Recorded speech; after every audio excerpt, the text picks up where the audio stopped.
U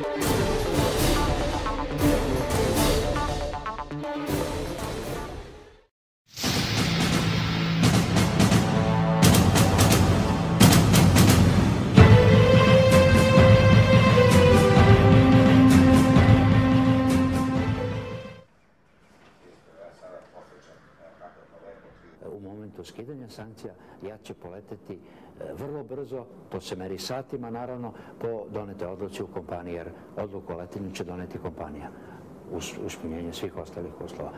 Jednom reči, JAT može i sada da leti, mi to i radimo, a leteli za Tivat ili leteli za London, to je pitanje tehničke i tehnološke pripreme.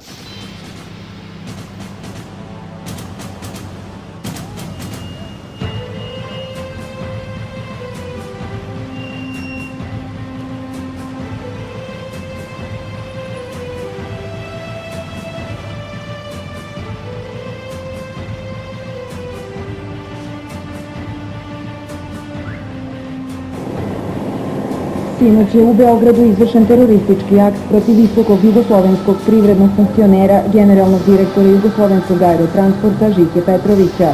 On je ubijen sa više hitastih automatskog oružja, najverovatnije škorpiona, ispred kuću u kojoj je stanovao u ulici Jaše Prodanovića broj 20. Kako saznajemo, na njega je pucano u trenutku kada je izašao iz svog automobila marke Audi, što ukazuje da je ubistvo bilo detaljno isplanirano i da su napadači pratili direktora Petrovića. Prema rečima svedoka, pucnji se nisu čuli, što ukazuje da je korišćeno oružje sa prigušivačem.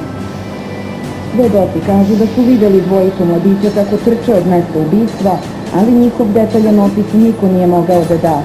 Policijska istraga o ovom zločinu je u toku.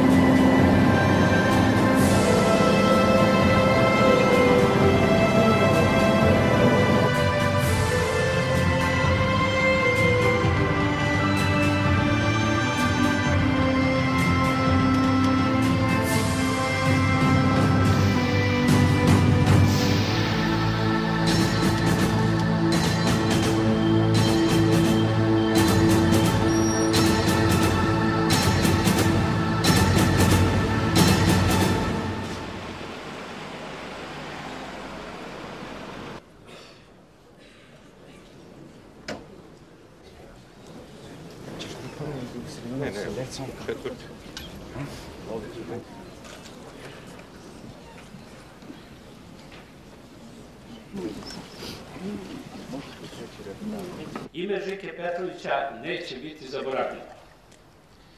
Mi nećemo zaboraviti da su oni koji su organizovali i izvršili ovaj gnusni zločin